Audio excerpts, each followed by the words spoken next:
So we'll start with some prayers. And then we'll do some meditation. So last week I talked about the meditation on the kindness of others, where we contemplate how we are so much dependent on others for everything in our life, our food and clothes and shelter, and also our body. It came from our parents. And so actually everything, all the things we own and use and enjoy, we are dependent on others. And contemplating this is a way of opening our heart to others, appreciating their kindness, and then feeling a sense of gratitude and wanting to repay their kindness. So that's very much the theme of today, of Thanksgiving Day. It's like, giving thanks for all the good things we have in our life. And so we'll do a little bit of meditation to get that feeling going. It's very much part of the cultivation of loving kindness, the theme of this course, learning to have more loving kindness. So if we can appreciate the kindness that we receive from others, that will help us to have more loving kindness for them. So we'll do a couple of prayers and then just do a short meditation on that topic.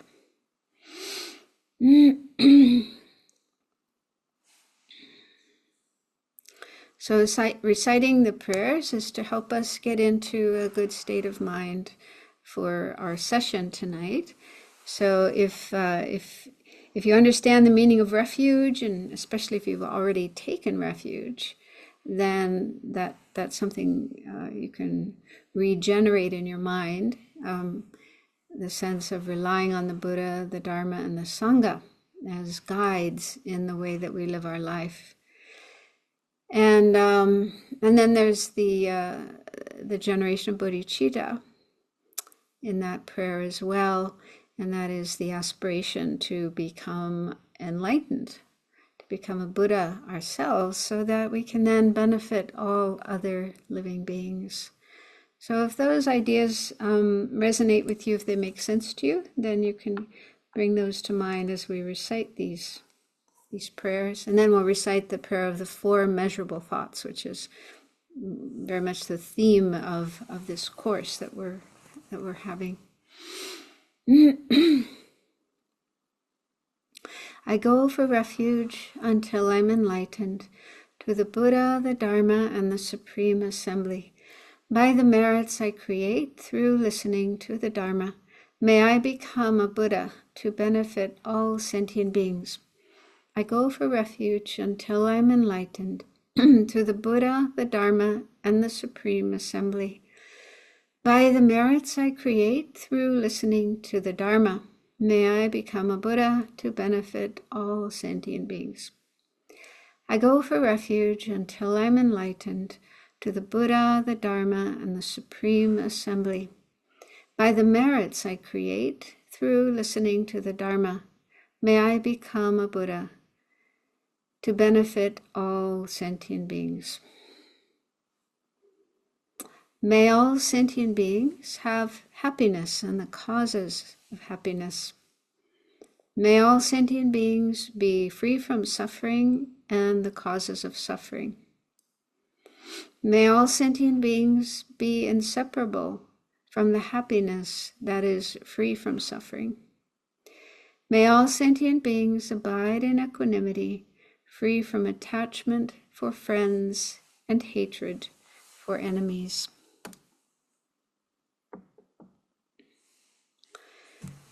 Okay, so make yourselves comfortable.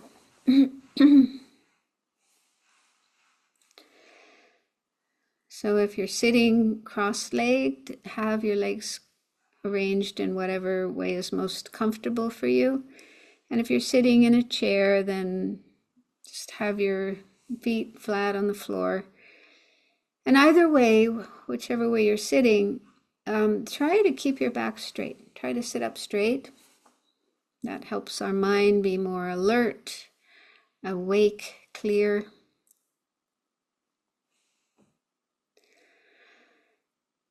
But ideally, it's also important to be relaxed. So if you notice any tension anywhere in your body, like in your shoulders or back or legs, imagine the tension dissolving, flowing out of you. You can imagine it sinking into the earth below or disappearing in space, whatever works best. But really try to let go of the tension. Imagine the tension disappearing.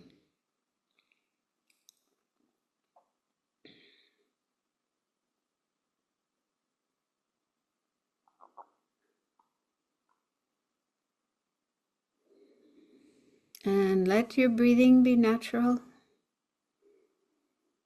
Let the body breathe in the way it normally does. So don't try to control or manipulate your breath. Just let the body breathe. And then with your mind, just gently, lightly be aware of the breath as it is coming in and going out.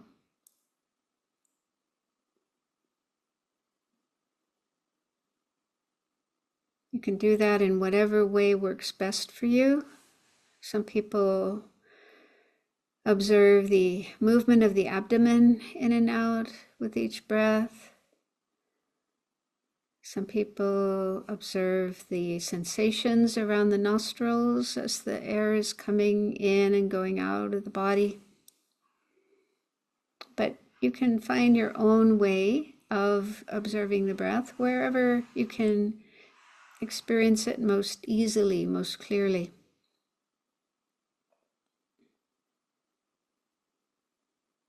The important thing is to stay with the breath. And if the mind wanders away to something else, like a sound or a thought, anything other than the breath, as soon as you realize that, let go of the other thought, the other object, and come back to the breath. So just keep returning your attention to the breath each time it wanders away.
So now we'll begin the analytical part of the meditation. So try to keep your mind focused on what I'm talking about and contemplate the things I'm talking about. And if you notice your mind wandering away to something else that isn't related to the meditation, recognize that that's a distraction, and then let go of that other thought and come back to the analytical meditation we're doing. So we have many things to be thankful for, to be grateful for. But let's use one example, an easy example, and that is food. So we need food to stay alive. It's not a luxury item. We can't live without it. And most of us eat several times a day. But we may not always think about where the food is coming from. So let's spend a little bit of time thinking about that. So you could think about a meal that you ate today, or even just one item of food that you ate today.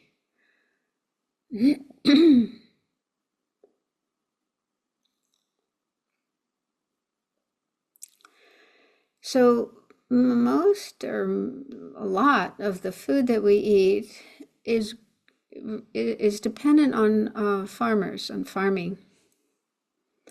So grains and vegetables and fruits and also dairy products and meat if you eat meat.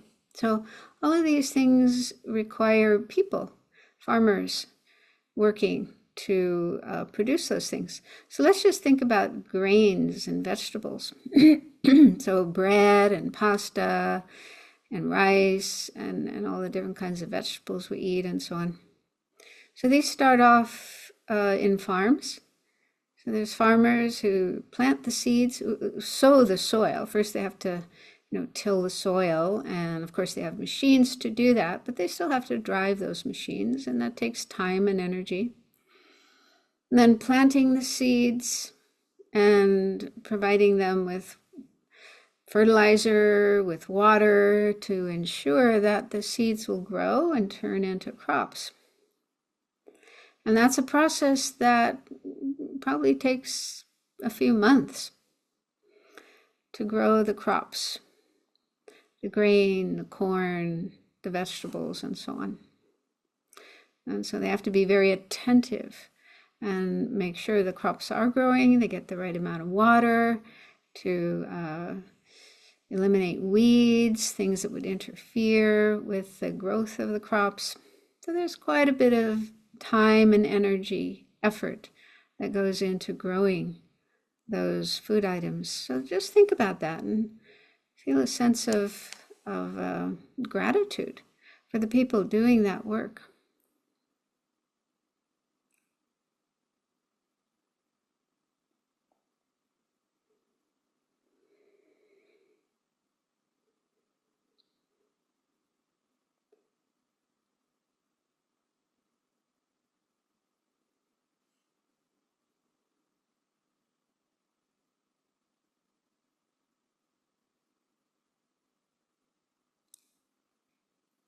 And then when the crops are ready to be harvested, there are other people, often immigrants, people of in a low income category, who do that work. It can often be quite hard work, manual work, labor intensive, and in difficult conditions, sometimes in the hot sun or in the rain, cold wind blowing, maybe insects biting them, having to bend over and so on.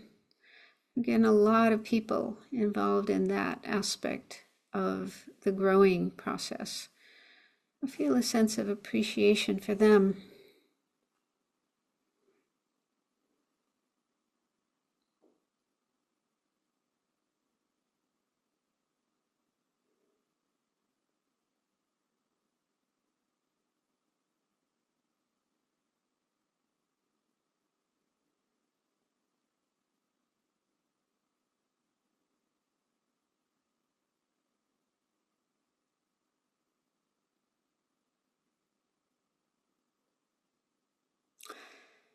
Then there are other people working to transport the produce, grains, vegetables, and so on, from the farm to a factory or to a market or to a supermarket. For people driving trucks or loading the produce onto trains or also ships. Some of the food we eat comes from overseas, so it has to be shipped here in a ship or in a plane. So again, there's a lot of people involved in that whole process of transporting the food from one place to another.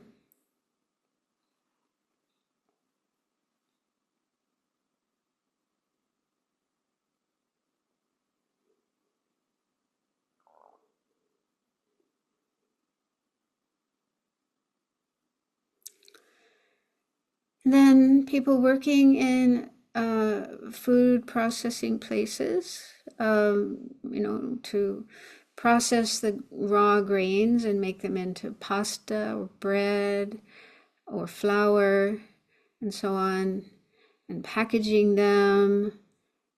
And then markets and supermarkets where the food is put on the shelf so that it can be bought by us. Again, a lot of people involved in those aspects of food production.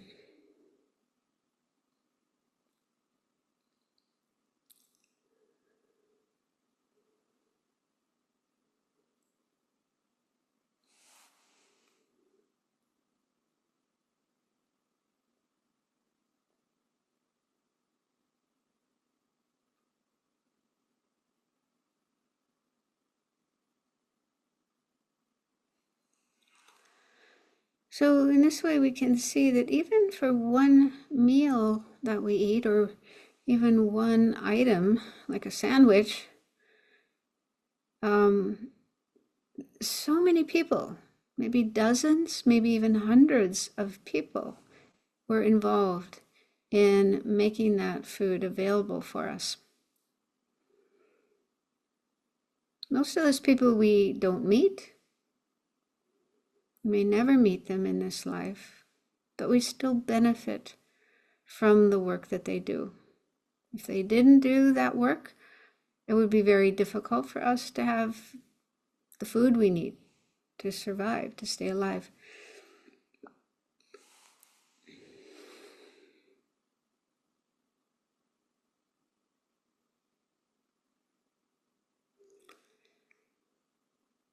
So if this makes sense to you, if you're able to recognize the way in which you benefit from the work of others, the kindness of others, then see if that can lead to a sense of gratitude, appreciation, and a sense of wanting to repay their kindness, wanting to be kind to them in return. So even if we don't meet them, we can still hold them in our heart. We can still open our heart to them, feel a sense of kindness, loving kindness towards them, wishing that they be happy and free of suffering and have all good things.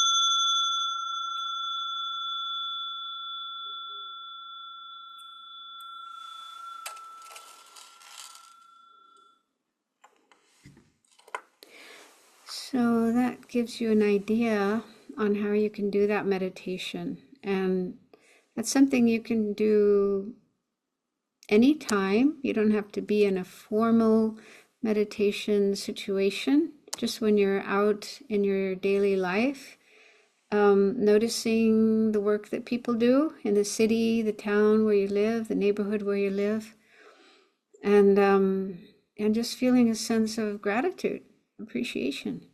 You know, how kind they are to be doing those things that we benefit from.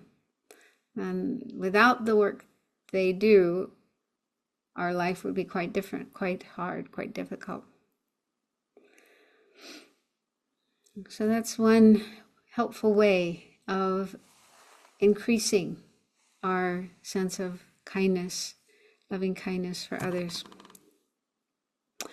Okay, so up until now in this course, we've mainly been focusing on loving kindness. And I did say in the beginning that I would talk about all four of the immeasurables, all four immeasurables: loving kindness, compassion, joy, and equanimity. So I do want to move on to compassion tonight, but I just have a few more things I want to say about loving kindness. So one is in the prayer, like the prayer that we recited of the four immeasurables. The line that refers to loving kindness says, "May all sentient beings have happiness and the causes of happiness." Okay, so loving kindness is about wishing happiness for others, but there's that extra phrase, the causes of happiness, wishing them to have the causes of happiness. So I don't know if you've ever thought about that. What are the causes of happiness? And many people, if you ask them that question, what are the causes of happiness? A lot of people would say things like, oh, a nice home, a nice place to live, and a wonderful partner that I get along with very well, and a satisfying job with a good salary and good health and plenty of money and so on. So those kind of things people see as the causes of happiness.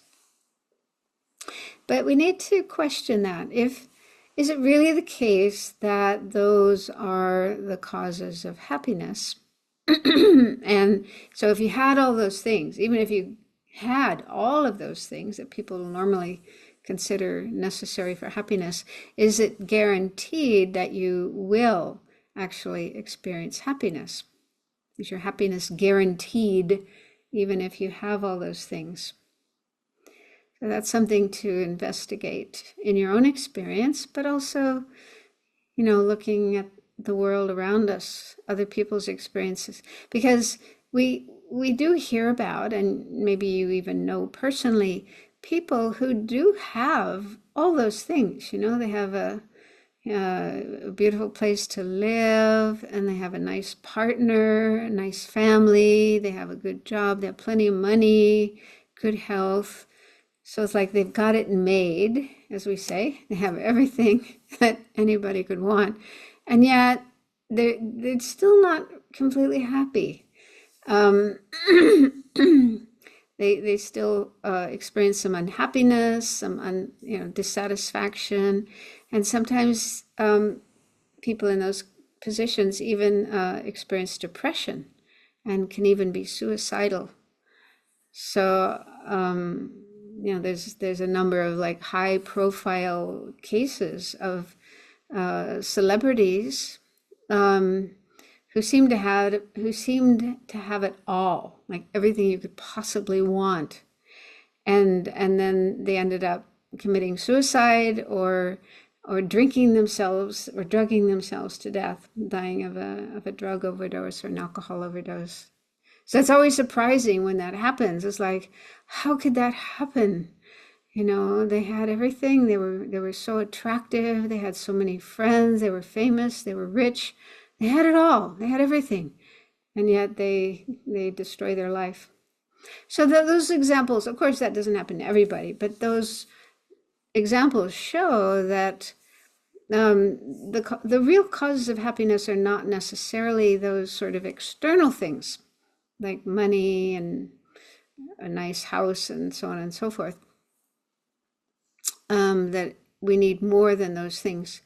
And according to Buddhism, from the Buddhist point of view, the real causes of happiness are internal things like positive states of mind, positive qualities, like what we're looking at in this course: loving kindness, compassion, altruism. So those kind of qualities, to have an abundance of those, to have plenty of those in our mind, those bring happiness.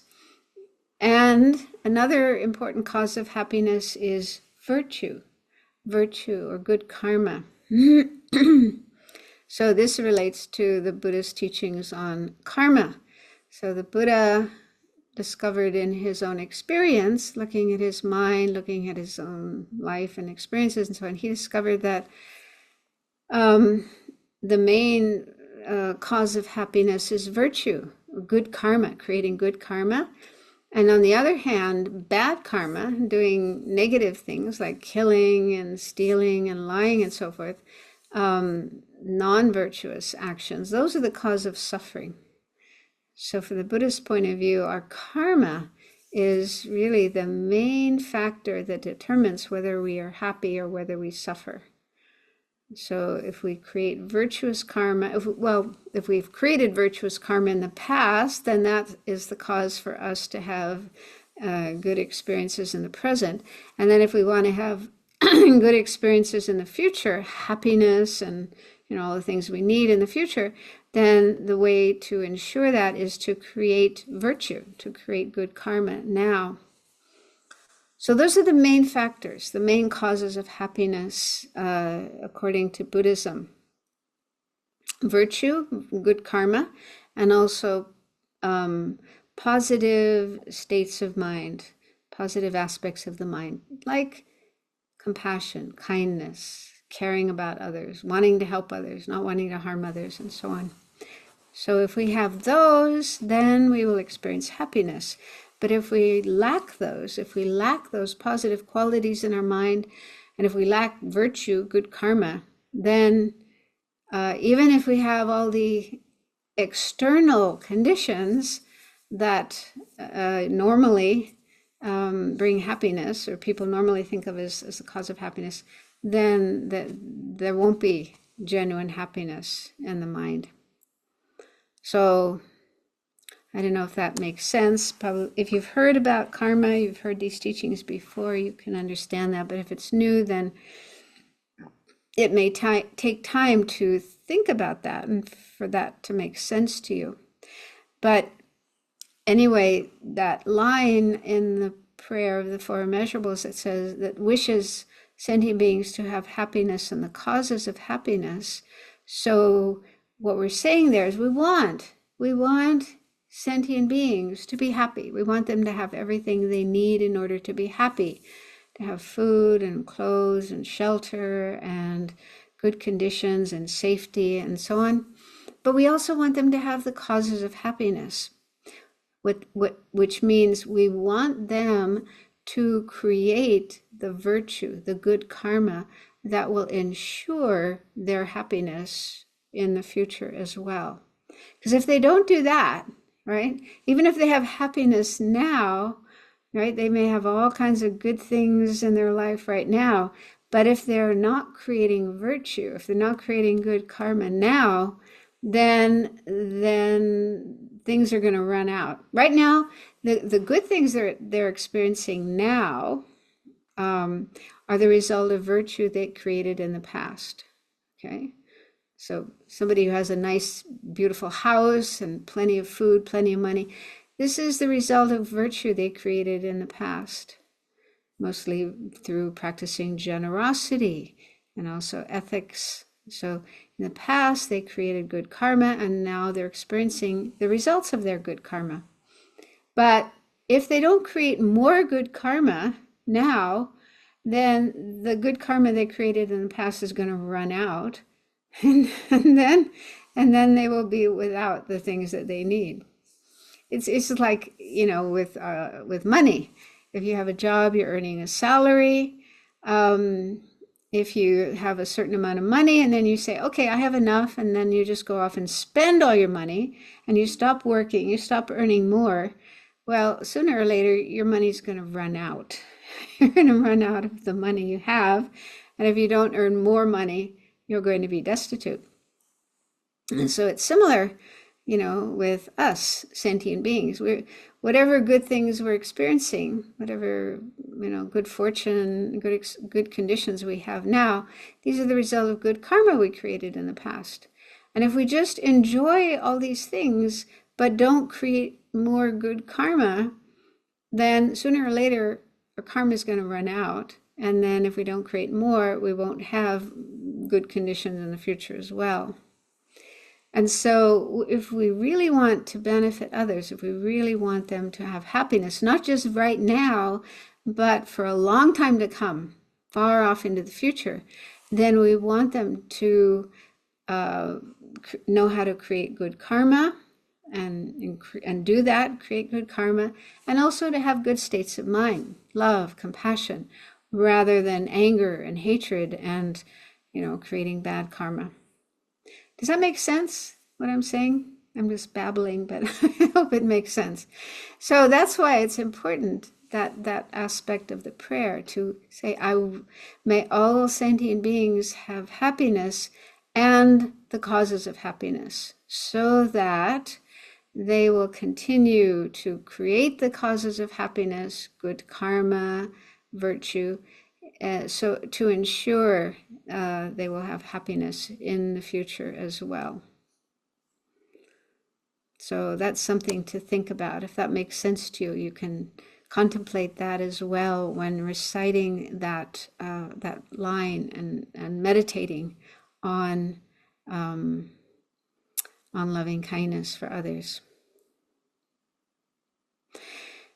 Okay, and then one more thing I wanted to share.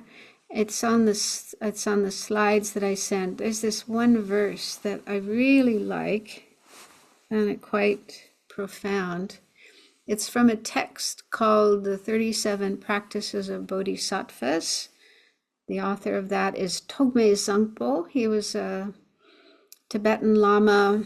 I'm not sure what, he lived quite a long time ago, maybe 10th century, 11th century, something like that. And this is a really beautiful text. The Dalai Lama often teaches it. It's one of his favorite texts, and there's numerous translations of it. So it's a beautiful text. And this is verse 20 of that text.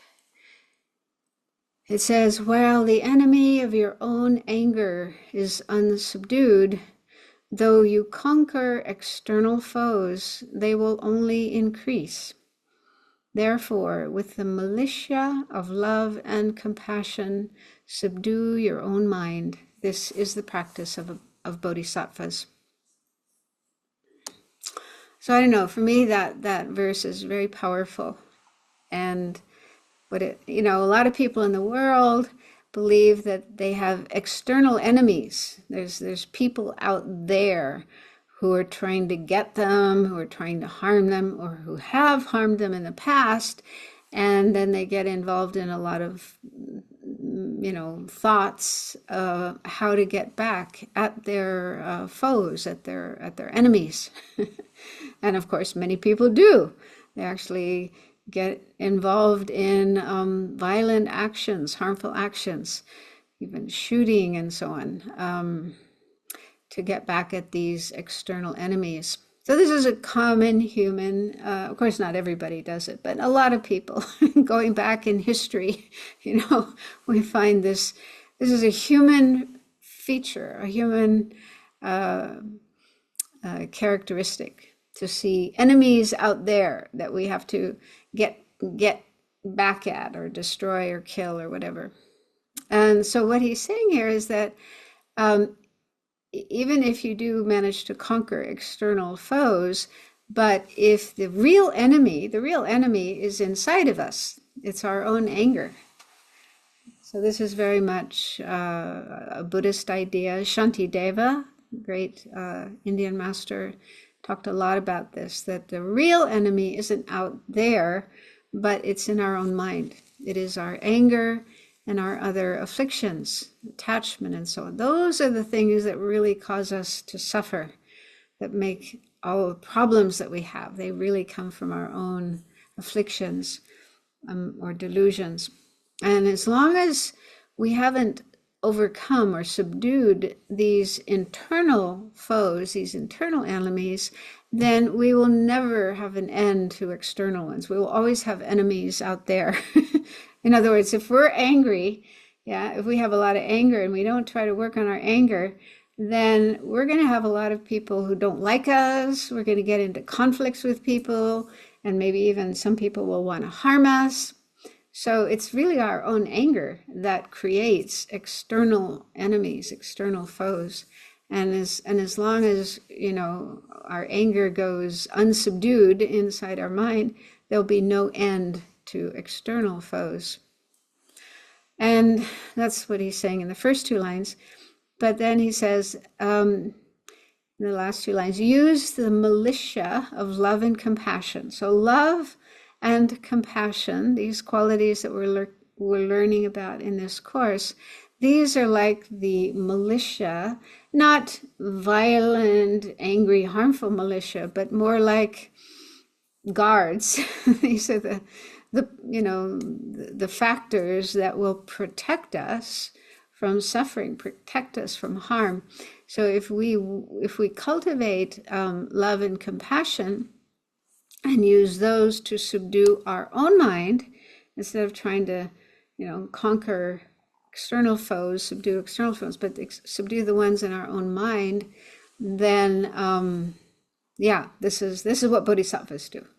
And not just bodhisattvas, this is very much the Buddhist teachings for all types of practitioners, including those wanting to attain nirvana. They also need to cultivate love and compassion and overcome the inner enemy of anger and so on and so forth. So I think there's a lot of food for thought in that verse. And again, it's pointing out the importance of love and compassion. So now we can move on to compassion, the second of the four immeasurable thoughts. So compassion, in Sanskrit, it's karuna. And the line in the prayer of the four immeasurables related to compassion says, may all sentient beings be free from suffering and the causes of suffering. So that expresses compassion. So compassion and love are quite similar. And they're almost like two sides of a hand or two sides of a coin. They really kind of go together, complement each other, and have, just the way I see it, they have a somewhat different emphasis. So with love, loving kindness, so that comes about because we understand that everyone wants to be happy, just like we do. So others want to be happy, and we want them to be happy. We wish for them to be happy, and we are happy when they are happy, and we do what we can to make them happy. So it kind of focuses more on that aspect of happiness, the wish for happiness for others. And compassion is the wish for others to not suffer. And so with compassion, it mainly arises in times when there is suffering, right? When we become aware that somebody is suffering, whether it's physical suffering or mental, emotional suffering. So when we become aware of suffering in another person or in other persons, and we feel moved, we feel kind of touched by that, and we feel, oh, I want them to not suffer. I want to do what I can to relieve their suffering. Okay, so it's more, it arises more in that situation, the context of suffering, some kind of suffering. And the second bullet point there, this is a quotation from a book by Thupten Jinpa. Thupten Jinpa, if you're not familiar with his name, he's a Tibetan Lama, although he's not a monk. He was a monk and he became a geshe, but then he disrobed and had a family. But he's often been the translator for the Dalai Lama. He has translated for Dalai Lama's teachings, but he has also become an author in his own right. He has written a number of books. He has translated a number of books. He gets involved in a lot of conferences with scientists and so on and so forth. So he's quite a very much involved in the transmission of Buddhism into the West. So he wrote a book. One of his books is called A Fearless Heart. And this is a really good book. I recommend it. It starts with his own story. He talks about his own life and how he got to be a geshe and then how he got to be Dalai Lama's translator. But then it focuses specifically on a project that he was involved with some people from Stanford University to develop a program, a training program in compassion. I can't remember the exact name, compassion training program, something like that. And so they developed this program, and it was for anybody interested, but it was mainly for professional people like doctors, nurses, sociologists, psychologists, people who really need compassion in their work. But, it's often difficult to feel that compassion. So the idea was to take Buddhist teachings and use them in this program. I mean, people don't have to become a Buddhist, but it's just the methods found in Buddhism to train people in compassion. So this book, A Fearless Heart, tells the story of that program and also talks about quite a few of the features of that program, some of the meditations they do and so on. So in that book, this is how he explains compassion. A sense of concern that arises when we are confronted with another's suffering and feel motivated to see that suffering relieved. So I think that's a nice, clear explanation of what compassion is. And I think that we all do feel compassion. I think according to Buddhism, it is a natural quality in everyone's mind. Every being has a natural sense of compassion. Even animals. I used to wonder about that. I used to wonder if animals also have compassion. And of course, we can see it when mother animals are looking after their little ones, their babies. But then a lot, scientists would say, well, that's just instinct. But, there's a lot of cases of animals looking after young animals that aren't even the same species. They're not even their own offspring. They're not even their same species, right? You've probably heard of cases of that. Like, like dogs taking care of kittens or cats taking care of baby pigs or, things like that. So, animals have that capacity to care about other animals and also human beings as well, that, there's no like mother-child relationship with. So I've come to see that, yeah, animals are also capable of compassion. When they see that another animal, another being is suffering, is in need of help, then they will, not always, but sometimes act to help them. So it's a natural quality we all have, but it can be expanded because, we don't always feel it. And in some cases, we may even have the opposite feeling. Instead of compassion, when somebody's suffering, we may feel something like, well, you deserve it. and not move to help them. And so, but it is possible to work on that and increase our compassion and decrease the opposite states of mind. And I lived in Europe for a number of years, and sometimes would teach courses on compassion. And a few times I encountered, because the word compassion, this is the English word, but it's the same in French, in Italian, in Spanish, and all those languages are based on Latin, so it has a Latin base. And the kind of etymology of compassion,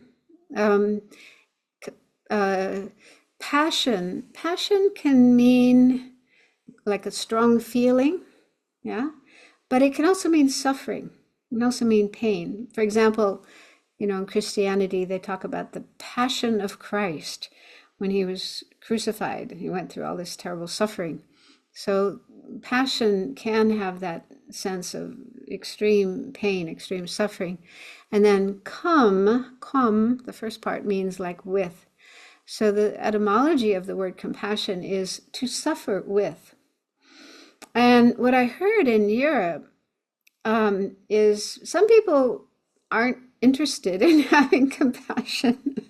They don't see it as a desirable quality because they have the idea that if you have compassion with somebody who is suffering, you have to suffer too. You have to suffer with them, right? And so they think, well, I don't, I've got enough suffering of my own. I don't want to take on somebody else's suffering. So I found that interesting. And I kind of looked into how that term is understood in Sanskrit and Tibetan. So the word, as I mentioned, the word in Sanskrit is karuna. And I had a little difficulty finding a meaning of karuna, the explanation of karuna, but I did find this one. It says a quivering of the heart in response to a being's pain. Okay, so that's the meaning of karuna. It's when your heart quivers, moves in response to a being's pain. So it doesn't say you have to suffer with that person. That's not part of the term karuna. It doesn't say you have to suffer if somebody else is suffering. So that's not there. And then the Tibetan term for compassion is nyingje. That's also a name. People are often given that as a name, nyingje. And also Tibetan people, they say nyingje when they hear or observe some sad story. They say, oh, nyingje. It's a bit like we would say, oh, poor thing. So it's kind of a very common Tibetan word. And to me, it seems like ning, the term ning means heart. It's a term for the heart, another word for heart. And then J has the sense of noble, like we say J Rinpoche. Lama Tsongkhapa is called J Rinpoche. So J has some sort of meaning like somebody noble or venerable or respectable. So it seems to me, I'm not 100% sure, but it seems like that term, the Tibetan term for compassion, means a noble heart. And I think that's a very appropriate term for compassion. It's a very noble heart. It's courageous. It's not afraid to look at suffering. It's not afraid to be aware of suffering. It's courageous and strong, and it wants to help those who are suffering. And I'll read you something from His Holiness, who's, I think, an expert on compassion. He's full of it. So what His Holiness has said is genuine compassion, as opposed to pity or personal distress when seeing others suffer, is deliberately cultivated for a good purpose. Okay, so we cultivate compassion, okay? And it's different from pity and different from personal distress. I'll talk more about those later. But genuine compassion is something we deliberately cultivate, and we have a good purpose for doing so. He goes on to say, unable to ignore sentient beings' suffering, compassion wishes them to be free of it. Our minds may be temporarily disturbed because our apathy has been challenged. So when we become aware of suffering, then yeah, initially our mind might be a little bit disturbed because we've come out of our apathy. But he says, but this type of mental disturbance spurs us to be more tolerant and kind. It makes our minds strong and determined to aid others and brings benefit to ourselves and others. So that's an explanation of compassion, the real meaning of compassion. And it takes a while, I think, to understand what it really means. But let's look at the next slide. The next slide also contains some information from that book, Thupten Jinpa's book, A Fearless Heart. And I think this comes partly not just from the Tibetan perspective, but also from Western science, like cognitive science and psychology and so on. So they say that there are 4 things that happen when compassion arises. So first thing is awareness of suffering or need. This is cognitive. So looking at that picture of that little boy or little girl, that little child, okay, I think we can immediately recognize there's suffering there. There's a need there. Okay, something is going on with this little child. He's not happy. He's suffering. Okay, so that's the first thing that happens. The second thing that happens is sympathetic concern, and this is emotional. So that means like our heart starts to move. We're not cold, indifferent, uncaring, but we feel sympathy. We feel concern. I think if we saw a little child like this, we would feel concern, like, oh, I want to do something. I want to help this little child, to reach out. Especially if he's all by himself. Yeah, if we saw this little child all by himself wandering around in a park somewhere, we would think, oh dear, he's lost his mother. I have to help this child find his mother. Okay, then the third step is wishing that. Okay, so these are 4 things that happen when compassion arises. The first thing is there's an awareness of suffering or need. So we observe a little, like this little child, or we hear some sound and we become aware. Somebody is suffering, somebody's in need. And that's cognitive, so that's more like intellectual. Second is the sympathetic concern. This is more emotional. We feel something, we feel concerned. I want to help. I need to help this person. And then third, wishing that suffering to end. This is intention. So there we're kind of motivated to do something and not just be apathetic or run the other way. So we want to do something. And then fourth is readiness to help it end. And this is like motivational, like, what can I do? We get ourselves ready, prepared to do whatever we can to end this suffering. So I was saying, like, this picture of this little boy, if we saw a little child like this wandering around somewhere on the street or in a park all by himself, looking like that, we would immediately think, oh, I mean, all of this would probably happen very, very fast. We would immediately feel this child is suffering, needs help. I want to help. And, step in and do whatever we can to help this little person. So that's just kind of a breakdown of what's involved in compassion.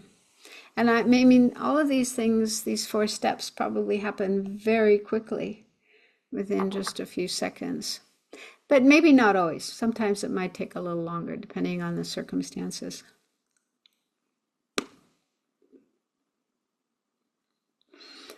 Okay, so this is to help you understand what compassion is. Sorry, I'm eating my Tibetan pill.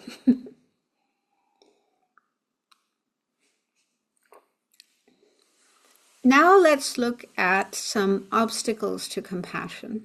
So as I mentioned, we have compassion. It is a natural quality in our mind, but it's not always there, not always present. And one reason for this is that our mind may be caught up in obstacles. So the next slide, we could go on to the next one.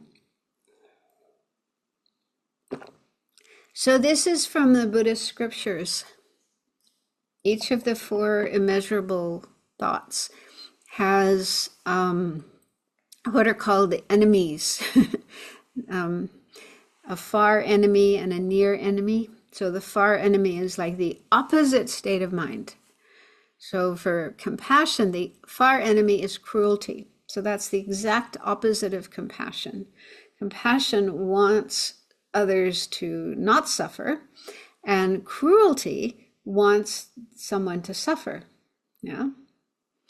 So we have plenty of examples of cruelty in the world, in the news, and maybe also in our own experience. Okay, we could probably all recall times when we were cruel to someone, and it doesn't necessarily mean torturing them, but maybe just with our words. Yeah, we said words that were hurtful to somebody, or maybe it was just in our mind, right? Maybe we just had these thoughts, the wish to do something or say something to another person, especially if that person hurt us, if they caused us to suffer, then we may want to repay that, return that and make them suffer in return. So that's the opposite, the exact opposite of compassion. And it's important to be honest with ourselves and not deny if we do have such thoughts in our mind, or if we have done such things in the past, just to be aware and acknowledge that that is an aspect of our mind. And if it happened before, it could happen again. So there are things we can do about it. So there's a couple of remedies here on the slide. Things we could do about cruelty. So could we have the slide again? Disappeared. Anyway, so one is mindfulness. So mindfulness means just paying attention to your mind and being willing to acknowledge what's going on in your mind. Yeah, like, okay, there is that thought, that cruel thought there in my mind. I see it, I acknowledge it, I'm not denying it, pretending it isn't there. So it is important for us to recognize and acknowledge things in our mind that are unwholesome, that are negative, because if we don't do that, they won't go away by themselves. Yeah, they won't just disappear by themselves, but it is important for us to acknowledge them, and then we can work on them, overcome them. So if that's the first step, is acknowledging. And then number two, the second remedy is de-identify with it. So what that means is don't think that that is you. Yeah, you are not a cruel person. Just because you have cruel thoughts in your mind doesn't mean you're a cruel person, because you're not like that all the time, right? Cruelty is just something that comes and goes. Sometimes it's there, sometimes it's not. Sometimes you're very kind and compassionate and helpful. So it's just a temporary state of mind that sometimes comes up. So de-identify, meaning don't identify with it. Don't think this is me, but see it as just a mental state, a temporary, transitory state of mind that's there for a moment, but it isn't a permanent thing. It isn't there with you all the time. So that really helps to, yeah, not take it too seriously. And then a third remedy is remember the golden rule, that's so-called golden rule, which is, basically that everyone is just like us. They don't want to suffer. Nobody wants to suffer, just like we don't want to suffer. So if we can remember that, yeah, and think, well, how do I want people to treat me? Do I want people to be cruel to me? Do I want people to hurt me? No. Okay, well, this other person is the same. Yeah, they don't want to be treated with unkindness, with cruelty. They don't want to be forced to suffer. So just recognize that that's not a good thing to do. We know that. I mean, it's something we already know, but sometimes, yeah, other things get in the way of that, like getting revenge, thinking we have to get back at somebody who's harmed us and so on. So those are some things that can help us to overcome cruelty. But also if we increase our compassion, if we work on having more compassion, making our minds more familiar with compassion, then that will also decrease cruelty. And then the near enemy. So the near enemy, this is something that is similar to compassion. It looks like compassion, but it isn't exactly. And so the near enemy here is pity. The near enemy of compassion is pity. And this can be a little tricky because I've looked up the word compassion in the dictionary, like the Oxford Dictionary that I have on my computer. And in the definition of compassion, it mentions pity. So whoever wrote that dictionary thinks that compassion and pity are the same. But in Buddhism, we distinguish them. And one Buddhist teacher, Stephen Levine, he's passed away now, but he did a lot of work with dying people, and he wrote a number of books on how to help people who are dying. And so he made a nice distinction between compassion and pity. He said that when our fear touches another person's suffering, that is pity. But when our love touches another person's suffering, that is compassion. So the difference, as he explains, and I think this is a nice explanation, the difference is where it's coming from.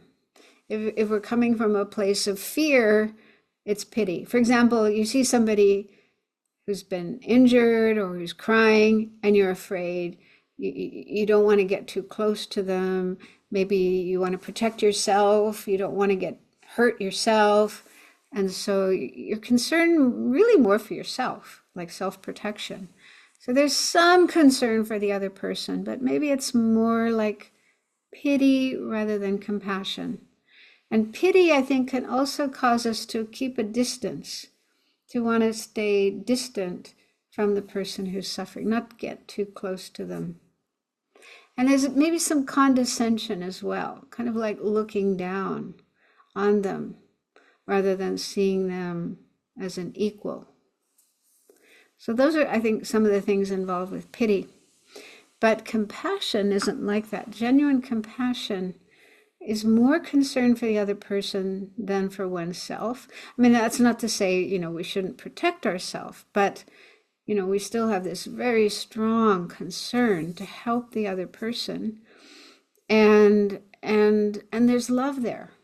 Okay, we feel love. We care about the person. We want them to be happy. We want their suffering to end.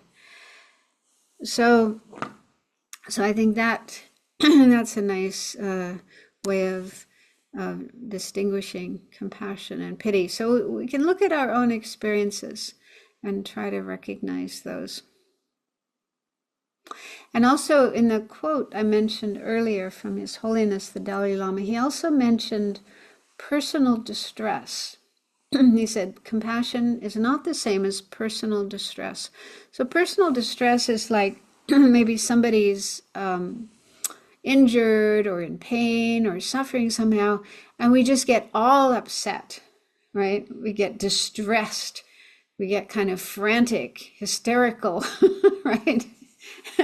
And so, I mean, there's some concern there. There's some awareness of the suffering of the other person and some concern, but we're not doing much to help them. We're just getting all upset ourselves, and maybe we become in need of help instead of being able to help the other person.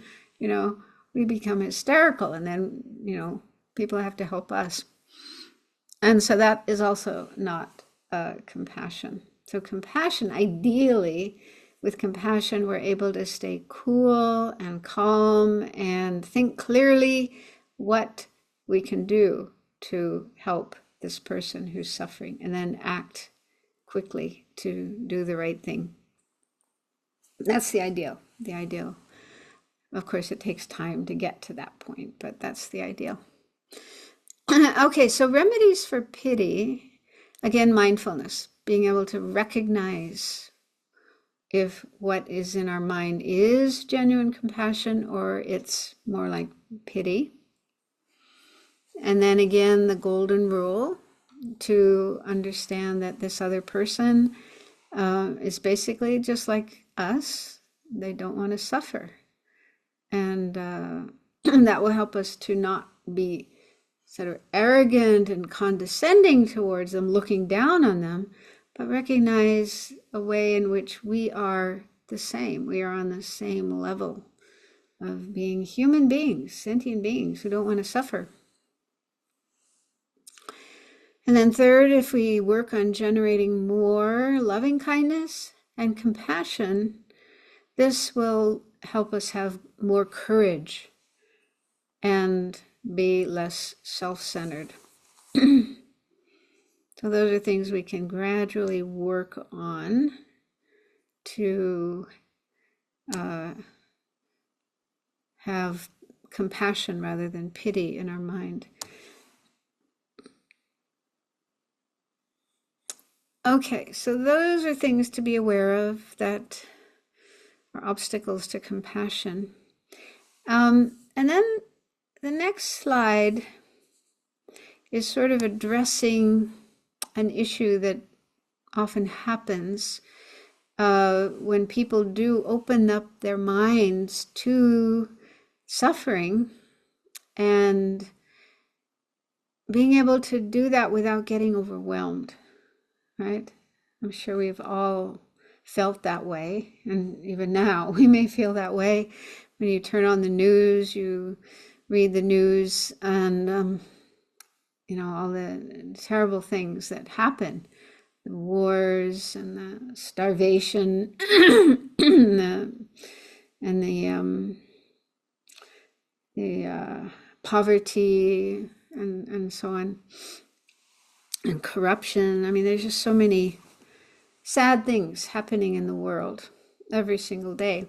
And so when we open up our mind, open up our eyes to all that suffering, then we can sometimes just feel, oh, it's too much. Yeah, we feel overwhelmed, and like there's just so much suffering. I can't do anything about it. I can't stop it.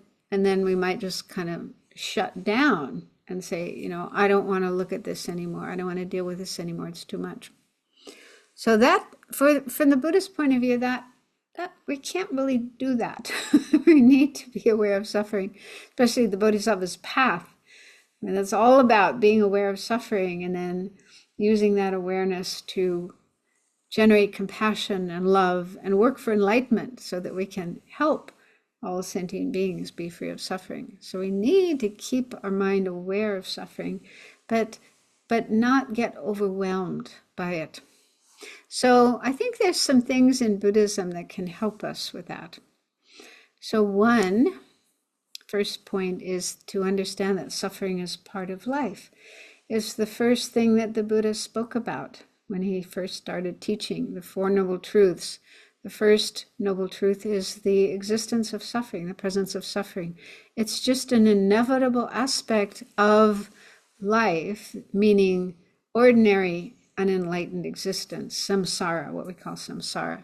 So as long as we are in samsara, we're not enlightened, then there will be suffering, there will be problems. It's just there, it just is.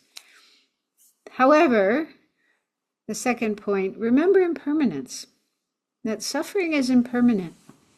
It doesn't last forever. Suffering is a temporary experience.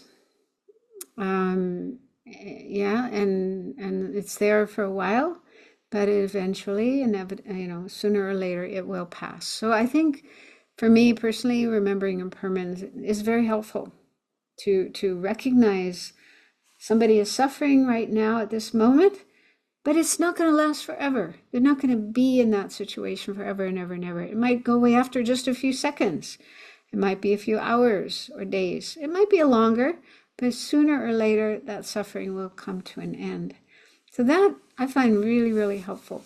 Because if we see suffering as permanent, it's going to be there forever and ever and never go away, then it's pretty depressing, pretty overwhelming.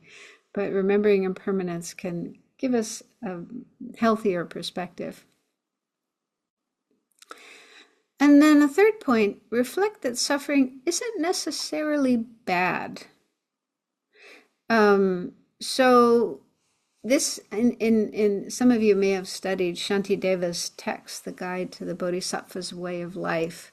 And this actually, he mentions this in his text. He talks about the good qualities of suffering. He says suffering has good qualities. And these are the things he mentions. The first one is compassion. Experiencing suffering enables us to have more compassion for others, because when we go through some painful experience, we know what that's like. We have firsthand experience of that. Then when we see somebody else or hear of somebody else who has that same problem, we can understand, we can empathize with them, we can have compassion for them because we know what they're going through. So going through suffering helps us to have more compassion. If we never had any problems, we never had any difficulties, we never had any suffering, how would we be able to have compassion? Well, think about that. And then less pride. So he also says that suffering can help us to be more humble and have less pride or arrogance. So think about that. When things are going well in our life, everything is great, everything is fantastic, we can get kind of puffed up with pride, inflated with pride, almost like we are, invincible and nothing could ever happen to me. So we may feel, this sort of arrogance. And then when something bad happens, of course, it's not pleasant, but it can reduce our pride, bring us down to earth, help us be more humble, more natural, rather than proud and arrogant. So think about that. See if you can find an example of that in your life. I'm sorry, I didn't edit this properly. The next is more dedication to living. I guess that's okay. More dedication to living according to karma.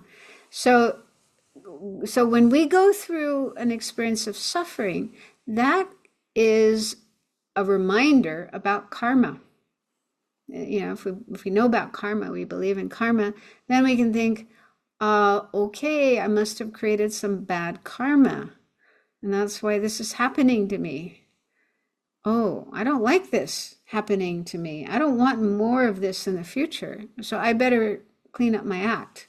I better make sure I stop creating bad karma and instead create good karma. So I have happiness, good experiences instead of suffering. Okay, so if you know about karma, you believe in karma, then you can do that kind of reflection. And that can help you to be more dedicated to living according to karma, avoiding bad karma, creating good karma. And then the last is renunciation, determination to be free of samsara. So if you know about the Buddhist explanation of samsara, unenlightened existence, you know, this world that we're stuck in where we have all these problems, and we die and take rebirth again and again and again. So we need to recognize this situation as faulty, as imperfect, as actually horrible, so that we get ourselves out. That's the meaning of renunciation. The determination to be free of samsara. So whenever we encounter suffering ourselves, or we hear about suffering, we observe suffering, we can use that as a reminder. This is samsara. Samsara sucks. Samsara is full of suffering. I want to get out, and I want to help others get out as well. And then we put our energy into what we need to do to get out of samsara. So these are benefits. These are good things that can come from encountering suffering if we know how to use it wisely and well, but not necessarily a bad thing. And then the last point is be practical. Do what you can to help when there's suffering, but also accept what you can't do. So, for example, I can't stop the war in Ukraine. I mean, lots of people have been trying for years and years and years to stop that war, and they haven't been able to. So I don't think I could either. But there are some things I can do. I can donate some money to charitable organizations that provide food and medicine and so on to the people suffering in the war. So that's something I can do. And also my practice of meditation and whatever practices you do, prayers, if you like to do prayers. So whatever spiritual practice you're doing, you can be doing it on behalf of those who are suffering. Dedicate the merit, the positive energy you're creating, that suffering will come to an end. So those are things we can do now. Okay, so we need to just be realistic and accept, okay, I can't completely stop all the suffering in the world, but there are some things I can do, and I will do those things, and I will continue practicing and working for enlightenment, becoming enlightened, an enlightened being, at which time I will be able to be more helpful, more effective in relieving the suffering of others. Okay, so that's some information about compassion. And then there's just one more slide. We don't really have time to meditate now, but this is just instructions on how you can meditate on compassion. It's kind of similar to the meditation on loving kindness that we did earlier. So you start off by you can spend some time thinking that myself and others are the same. We all want to be happy, and we want to be free of pain and suffering. Nobody wants to suffer. And so spend some time contemplating that and really, making that understanding firm in your mind. And then bring to mind people. And it's good to do one person at a time. And the order in which you bring these people to mind can vary. But this is what's recommended in one Buddhist scripture. You start with yourself, generate compassion for yourself. Then someone who is suffering, you can think of a person you know who is suffering right now. And then a friend, someone you care about. Then a neutral person, and then a difficult person. So you save the hardest for last. And then with each of the people you think of, then you can recite these phrases, or you can rewrite the phrases, use your own words, and whatever words work best for you. So one standard way of doing it is you say, may so-and-so, I, Bob, Mary, whoever, may that person be free of physical suffering, May they be free of mental suffering. May they be free of the causes of suffering. You can spend as much time on each of those as you want to try to really get that feeling of compassion. So maybe next week at the beginning of our class we could do this meditation. I wanted to leave a little bit of time if anyone has any questions, because I was talking a lot tonight, a lot of ideas. So if anyone has a question about any of the things that I said, please, you can raise your hand.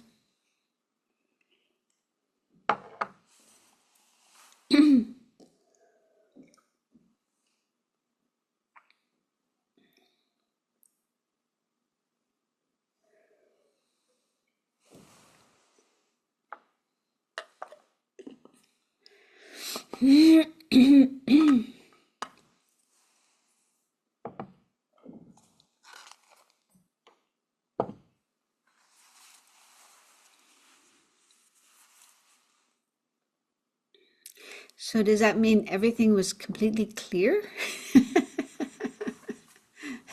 Or you're just overwhelmed by all the information? You don't know what to ask.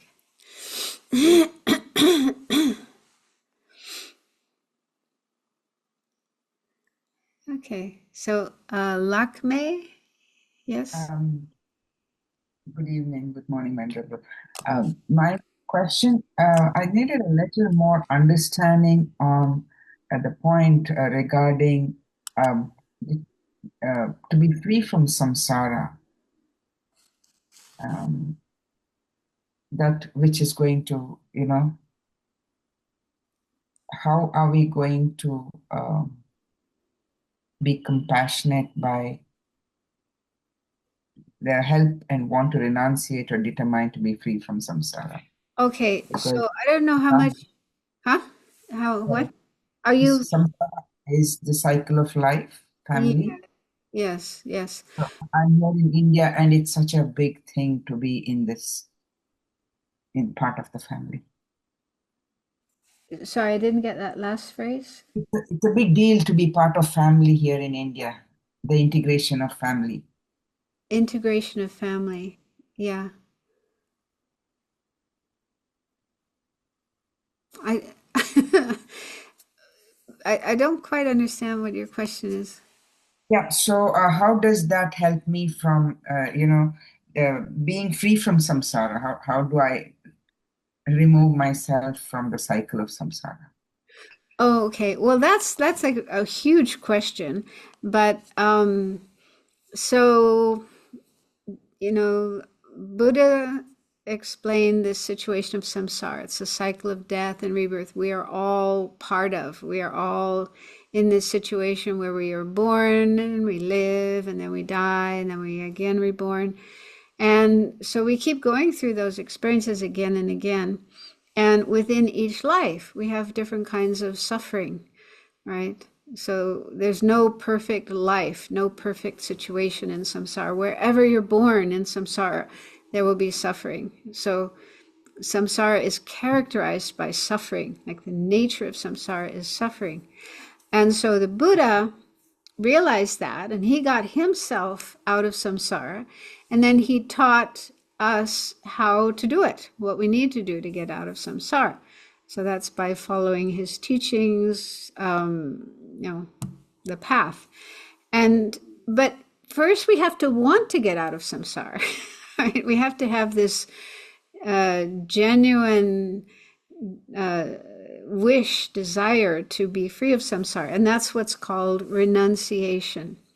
And it's actually not so easy to generate renunciation because we tend to be attached to the pleasant aspects of samsara. Our food and our comfortable house and our comfortable furniture and our phone and our computer and people. There's a lot of things we are attached to that are in samsara.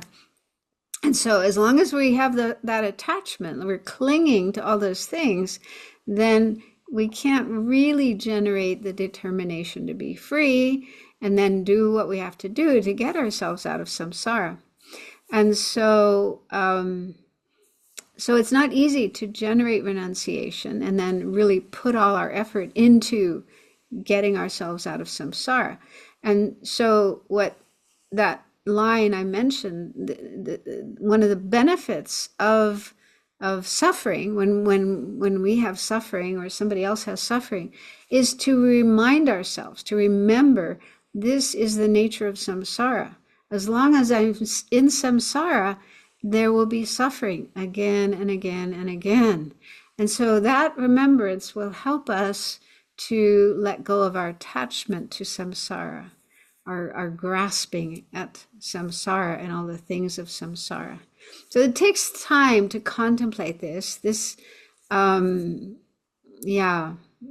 a big part of the Buddhist teachings, is recognizing what samsara is, how we are stuck in samsara, what we need to do to get ourselves out.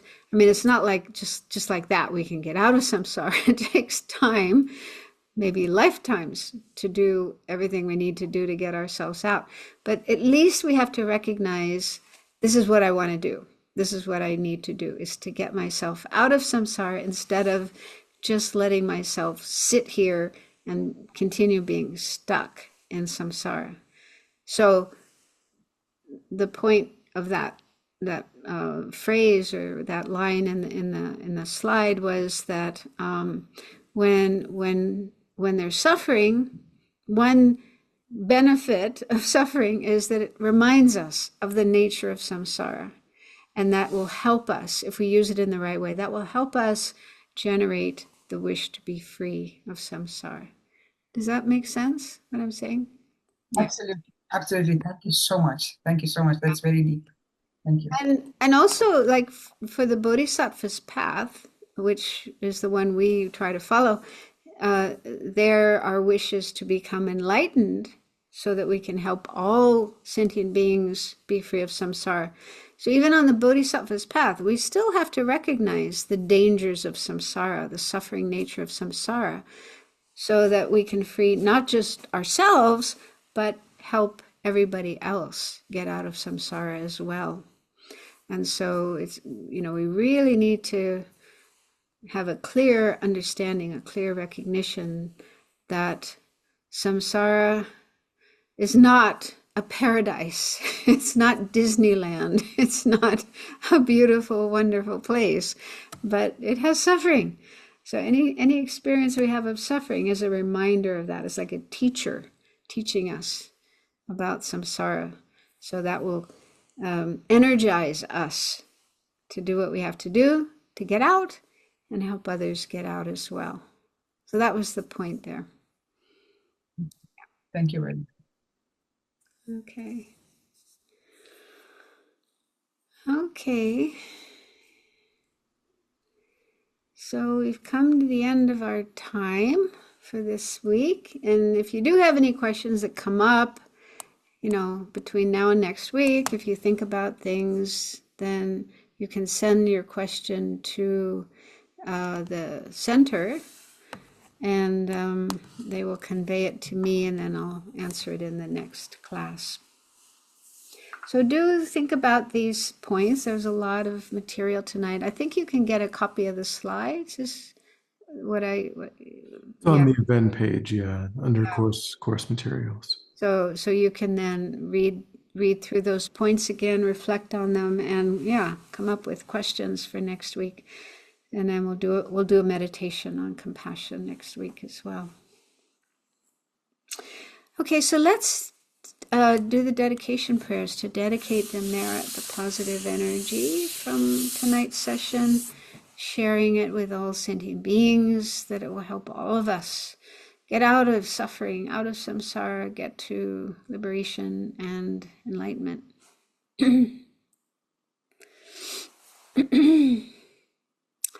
Due to the merits of these virtuous actions, may I quickly attain the state of a Guru Buddha and lead all living beings without exception into that enlightened state. May the supreme jewel, bodhicitta, that has not arisen, arise and grow, and may that which has arisen not diminish, but increase more and more. And for the long life of His Holiness, the Dalai Lama, incomparably kind and supreme Tenzin Gyatso, the wish-fulfilling, wish-granting jewel, source of every benefit and happiness in this world, may you have a long life and all your holy wishes be spontaneously fulfilled. And for the swift return of Lama Zopa Rinpoche, patient in bearing the hardships of spreading the teachings of the Muni in general and the teachings of the victorious Jamgon in hundreds of directions.